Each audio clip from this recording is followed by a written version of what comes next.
for taking the time to talk with us here at Music Junkie Press. Well, of course, no problem. Thank you for having us. Hey, well, we understand, Ashland Belle is a fairly new band, but you guys are really creating a buzz with your energetic and fresh new country music with actually a side dish of rock in there. When did you guys form? Back in November. Wow. When it all really got going. I mean, we had beginning stages, I would say, last June, 2012. It was a very, very beginning stage, just talking about everything, but it really got together this past November. Wow, you guys have done a lot then in such a short amount of time here. Yeah, we like to work. Yeah, working hard. No, okay, I hear you guys are from New York. That to me was a completely unexpected surprise. Is that a common reaction you get when people hear you're a country band from Buffalo, New York? Seems to be. Some people get a little surprised by it. But it's surprisingly, there's actually a pretty decent country music scene here in New York. Up in Buffalo, there's a lot of people love country music up here. I love it. Because the new CD, Bringin' Country Back, was released just last month, and you guys are proving that you guys are definitely an up-and-coming band to keep your eye on. Now, where did you guys record the album? Well, actually, there was 4 different studios involved. Wow. Actually, there's a place called True Sound Studios up here in Buffalo that we did all the music at. And then our buddy, Dave Julian, he's just a genius when it comes to recording vocals. So we had to go to him basically to record all the vocals, and he just did an unbelievable job with it.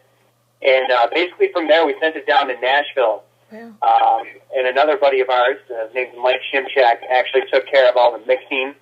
And then basically we sent it on over to Georgetown Mastering. This guy, Dan, he helped us out with the mastering process. So all in all, we had a lot of people involved to create the CD. And it came out beautifully. Now, we have to congratulate you guys for being ranked #1 here on the country charts on Reverb Nation, the New York area. Yep, it's exciting. I'm sure it's not going to be long before that's going to spread across the U.S. Are you guys planning some shows and touring soon in support of this album? Well, we're doing a little bit of touring. We're going to do a little bit more in January. We'll probably do a lot of weekend stuff and hit most of the Northeast, a lot of that area. Great. We're looking forward to it. You got to come out here to the West Coast, though. We're gonna need you guys next year out here. We would love to. We'd love to. Now, how about you? How old were you when you first started playing guitar? Oh, God. When I first started playing guitar, let's see. Well, I had my very first tiny little guitar when I was probably 2. I pretty much banged out like a drum. But I really started learning on my first real guitar when I was 12. Wow. I wanted to be a bass player when I started. I loved the bass, still do. But I ended up getting a guitar instead out of just some kind of mistake. I was like, oh yeah, it's the same thing. It's the same thing. I just learned on that, and obviously it's paid off for me. So thanks, Mom. It's kind of funny because I wanted to be a guitar player, but I ended up playing the bass. So it's kind of reversed. I've been playing. I actually picked up guitar first, and I switched to bass immediately. Like around the age of 13 or 14 years old, I just got really involved with it and really started liking it a lot. Oh, that's awesome. Now, can you guys remember maybe what's the first song you learned how to play in entirety? Mine was Smells Like Teen Spirit from Nirvana. That was mine, too. Mine, actually, he took me under his wing, and he taught me the wonderful art of power chords, and that was the song I kind of really just ran through. I was like, I can get this. I love that. I love it. Now, if I could peek into your guys' iPod, do you know what artist or song might I be most surprised at finding in there?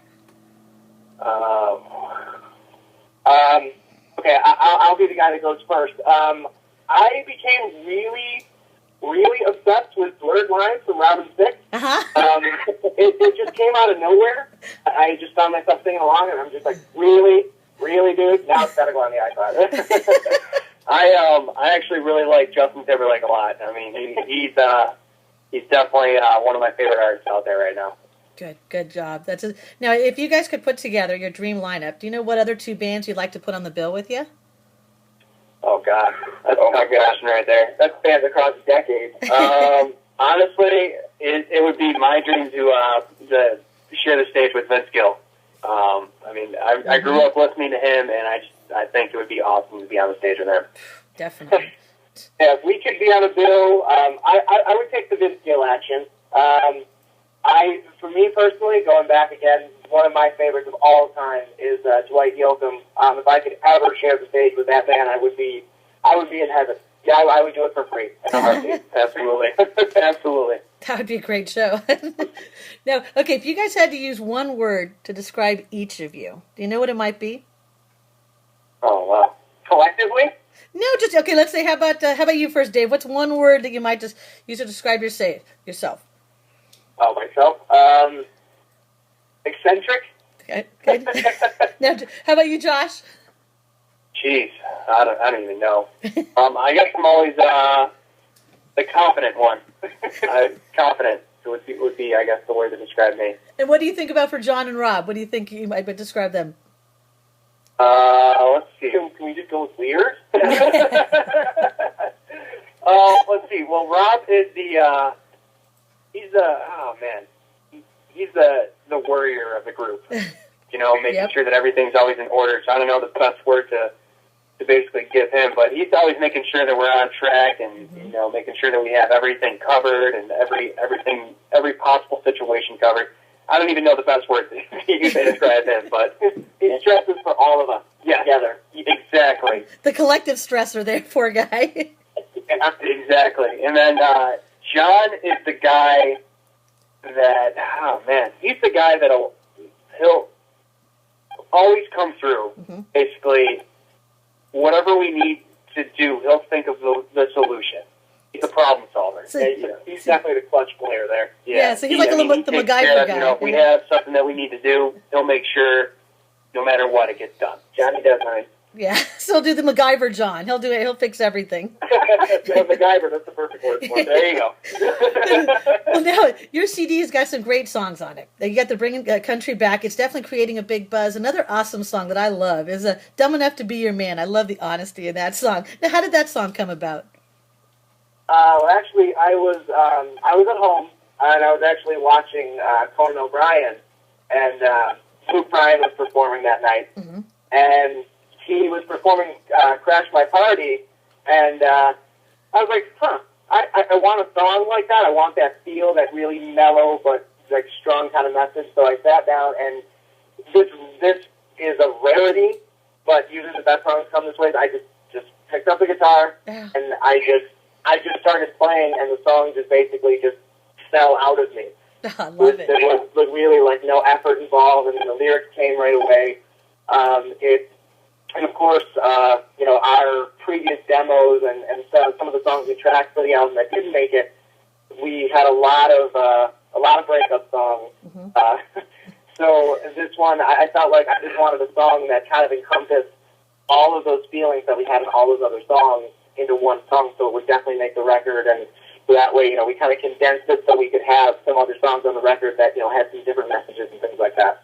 Oh, it's great. It's definitely one of my favorites. I love that song. Well, we look forward to, we're going to share all your social media sites with everyone. And lastly, is there anything you'd like to share with our audience?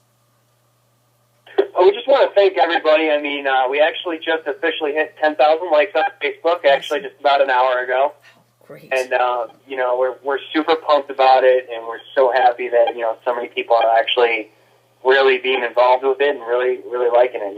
We're grateful than anybody could know. Exactly. I mean, it's definitely like, we're watching our dreams come true, basically, and we're loving every second of it.